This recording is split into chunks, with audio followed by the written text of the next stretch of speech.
बहुत समय पहले की बात है। किसी गांव में एक सम्राट था। उस सम्राट के पास सब कुछ था। बेशुमार दौलत थी, अच्छी प्रजा थी जो उसका ख्याल रखती थी, उसके आदेशों का पालन किया करती थी और वह भी अपनी प्रजा का खूब ध्यान रखा करता था। उन्हें कभी किसी चीज की कोई कमी महसूस नहीं होने देता था।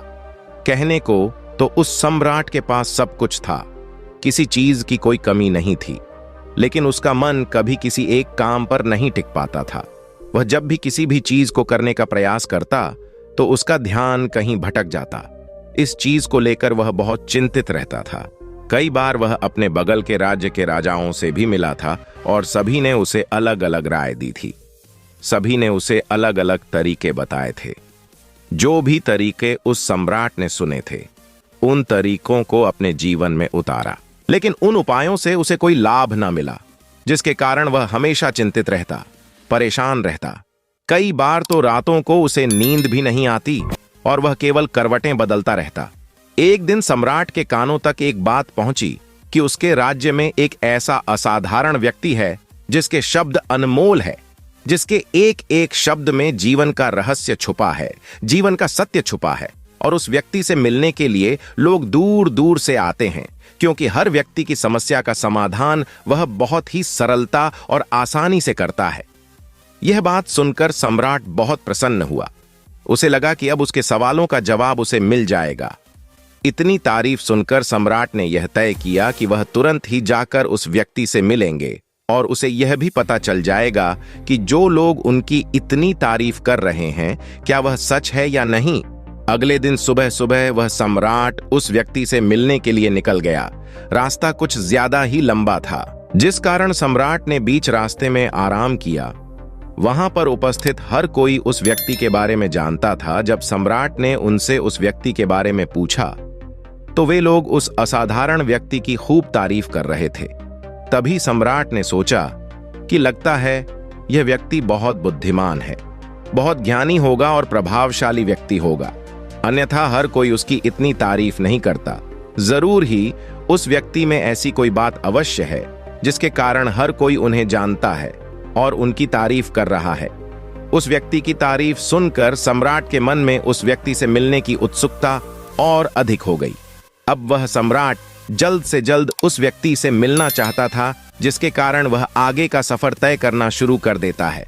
जैसे तैसे वह सम्राट उस व्यक्ति के आश्रम पहुंचा, पर आश्रम में उसे कोई नजर नहीं आया। आश्रम के पीछे एक छोटा सा बगीचा था। जब सम्राट वहां पहुंचा तो उसने देखा कि एक माली बगीचे में काम कर रहा था। उसका पूरा शरीर मिट्टी से लथपथ, पैरों में कोई चप्पल नहीं थी। इसको देखकर सम्राट ने माली से कहा, सुनिए महोदय, इस आश्रम के मालिक कहाँ हैं? मैं उनसे मिलने आया। इस पर वह माली जवाब देते हुए कहता है, श्रीमान आप अंदर बैठिए, मैं उन्हें बुलाता हूं, वह जल्द ही आपसे मिलेंगे। माली की यह बात सुनकर सम्राट अंदर कुटिया में जाकर बैठ गया और उस असाधारण व्यक्ति के आने का इंतजार करने लगा। कुछ देर प्रतीक्षा करने के बाद जब असाधारण व्यक्ति उस सम्राट के सामने पहुंचा, उसने देखा कि यह तो वही व्यक्ति है जो बगीचे में काम कर रहा था। सम्राट ने उन्हें नमस्कार किया और बहुत हैरानी से कहा, अरे आप तो वही माली है जो बाहर बगीचे में काम कर रहे थे, लेकिन अब की बार तो माली एक बौद्ध भिक्षु के रूप में आया था। तभी बौद्ध भिक्षु सम्राट से कहते हैं, सम्राट मेरा मजाक माफ कीजिए, मैं बगीचे में छोटा सा काम कर रहा था। मैं ही यहाँ का माली हूँ और मैं ही वह असाधारण व्यक्ति हूँ जिससे आप यहाँ इतनी दूर मिलने आए। कृपया करके अपने आने का कारण बताएं। इस पर सम्राट उन बौद्ध भिक्षु से कहता है, हे महाराज, मैंने सुना है कि आप जैसा व्यक्ति इस पूरे राज्य में नहीं है। मैंने आपकी तारीफ सुनी है, मैंने आपके बारे में कई सारी अच्छी बातें सुनी हैं। मैंने यह भी सुना है कि आपके पास जो भी अपनी समस्या लेकर आता है, उसकी समस्या का समाधान आप अवश्य करते हैं। इसी कारणवश मैं आज आपसे यहाँ पर मिलने आया हूँ और मैं आपसे उपदेश सुनना चाहता हूँ। लेकिन मेरे मन में एक शंका है। इस पर बौद्ध भिक्षु सम्राट से कहते हैं, कैसी शंका? इस पर सम्राट कहता है, मैंने बहुत से विद्वानों को देखा है, बहुत से ज्ञानियों को देखा है। वे जब भी चलते हैं तो उनके पास तरह तरह की ज्ञान की किताबें होती हैं।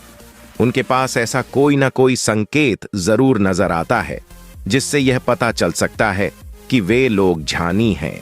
लेकिन आपके पास तो ना कोई ज्ञान की किताबें हैं और ना ही कोई ऐसी कला के संकेत आप में नजर आ रहे हैं, लेकिन उसके बावजूद आप बहुत शांत नजर आ रहे हैं। क्या आप मुझे इसका रहस्य बता सकते हैं? इस पर बौद्ध भिक्षु मुस्कुराने लगे और सम्राट से कहते हैं, मेरा ज्ञान तो इस संस्कार में प्रकृति के रूप में हर जगह है। मैं अपना ज्ञान जीवन की सरल और साधारण वस्तुओं से ही लेता हूं। पर महाराज, आप यहां किस समस्या को लेकर परेशान हैं? कृपया आप मुझे आपके यहां आने का कारण समझाएं। इस पर सम्राट कहते हैं, गुरुवर, मेरे यहां आने का कारण यह है कि मैं किसी भी काम को लेकर लंबे समय तक उसी कार्य पर अपना ध्यान नहीं लगा पाता। मैं कुछ ही देर में उस कार्य से भटक जाता हूं। कृपया कर मुझे अपने इस समस्या का समाधान बताएं। मैं इस बात से काफी चिंतित हूं। बौद्ध भिक्षु ने सम्राट की चिंता को समझकर कहा, महाराज, आपकी समस्या मुझे समझ आ गई है। आप जिस कार्य पर ध्यान नहीं लगा पा रहे, उसके लिए मैं आपको एक उपाय बता सकता हूं, लेकिन आज आपको देर हो चुकी है। आप मुझे कल सुबह मिलिए। कल सुबह का समय ठीक रहेगा। कल सुबह जब आप मुझसे मिलेंगे तो मैं आपके सभी सवालों का जवाब आपको दे दूंगा। यह कहकर बौद्ध भिक्षु वापस अपने बगीचे में लौट गए और वह सम्राट भी वापस अपने महल लौट गया। लेकिन सम्राट को रात भर नींद नहीं आए। वह बस यही सोच में लगा था कि आखिर बौद्ध भिक्षु मुझे क्या बताने वाले हैं। वह तो मुझे एक साधारण से माली नजर आ रहे हैं। इसे लीजिए और पौधों पर धीरे धीरे पानी डालिए, और ऐसा करते करते यह आपके सामने पूरे 15 पौधे हैं। इन सभी पर आपको इसी प्रकार पानी डालते चले जाना है। लेकिन जब आप इस क्रिया को कर रहे होंगे तो उस वक्त मेरी एक बात का अवश्य ध्यान रखिएगा कि आपको इस दौरान कुछ और नहीं करना है, ना कुछ सोचना है और ना ही कहीं आपका ध्यान भटकना चाहिए। आप जब इन पौधों को पानी दे रहे होंगे तो आपका पूरा ध्यान केवल इन पौधों पर ही होना चाहिए। यदि इस बीच आपके मन में कोई विचार आए तो वहीं पर रुक जाइएगा और फिर दोबारा से पहले पौधे से पानी डालना शुरू कीजिएगा। और जब आप मेरी बात मानकर ठीक इसी प्रकार इन सभी 15 पौधों को पानी दे देंगे, तब आप मेरे पास आइएगा और मैं आपके सभी सवालों का जवाब आपको दे दूंगा। उस सम्राट ने आज तक ऐसा कोई काम नहीं किया था और सम्राट को यह काम बहुत छोटा सा लग रहा था। सम्राट पहली बार ऐसा कोई काम करने जा रहा था। उस पानी के जग से पहले पौधे पर बहुत ही ध्यानपूर्वक पानी दिया और फिर दूसरे पौधे की ओर आगे गया।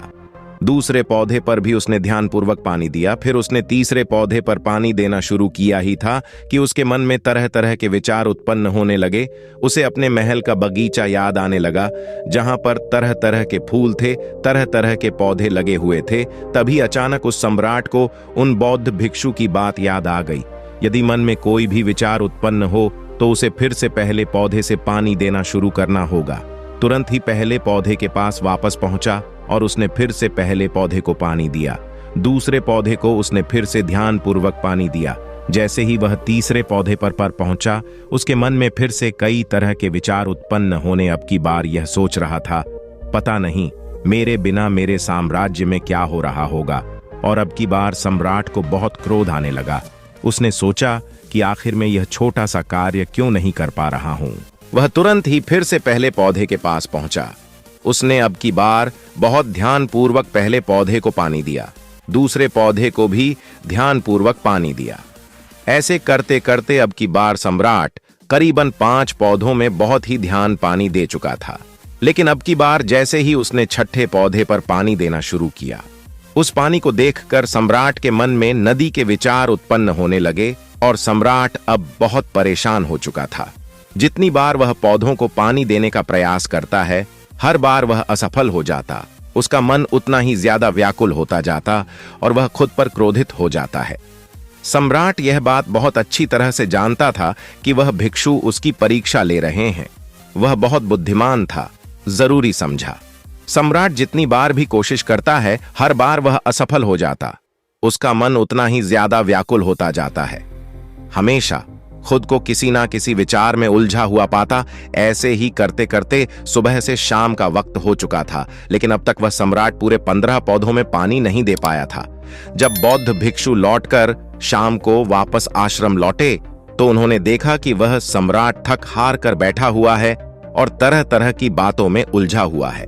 तभी बौद्ध भिक्षु सम्राट के पास पहुंचे और कहने लगे, हे सम्राट, मैं तुम्हारी ईमानदारी से बहुत खुश हूं।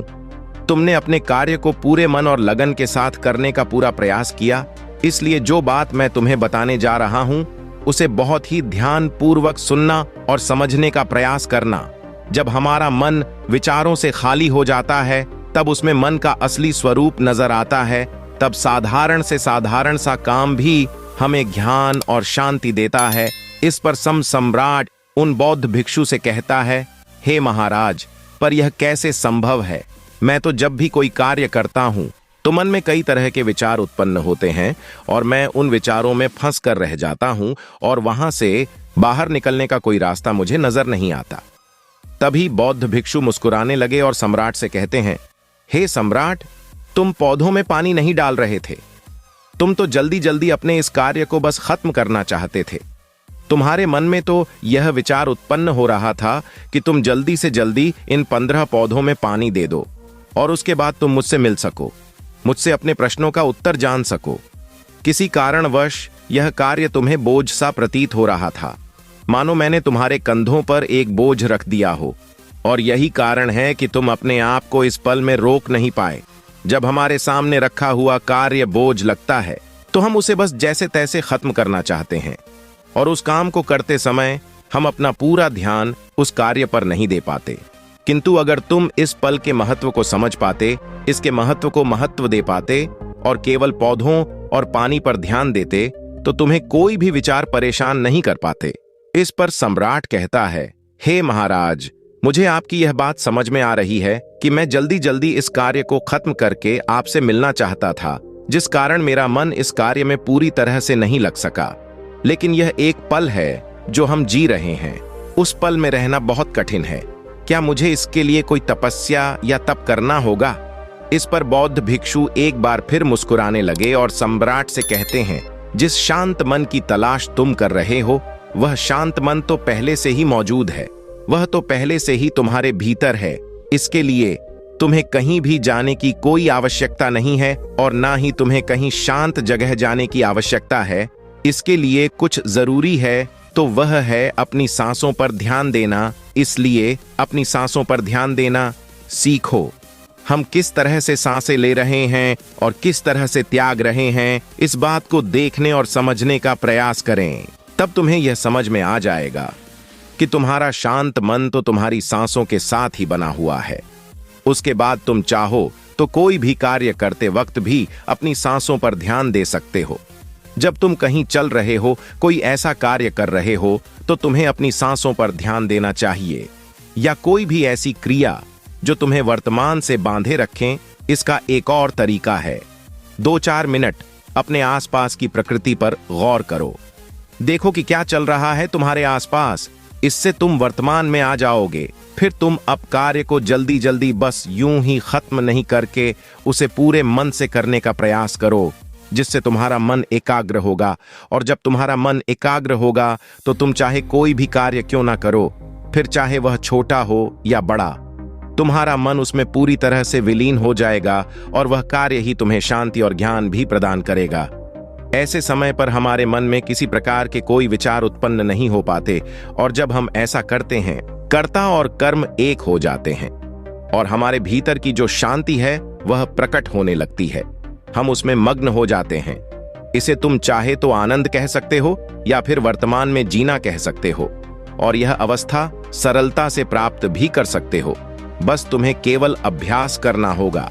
बौद्ध भिक्षु सम्राट से कहते हैं, जो मन मुश्किलों में शांत रहता है, मुश्किलों से भागता नहीं है, केवल सचेत रहता है, वह मन हर परेशानी को पार कर सकता है, हर दुविधा से बाहर निकल सकता है। सम्राट को उन बौद्ध भिक्षु की यह सारी बातें समझ में आ चुकी थी।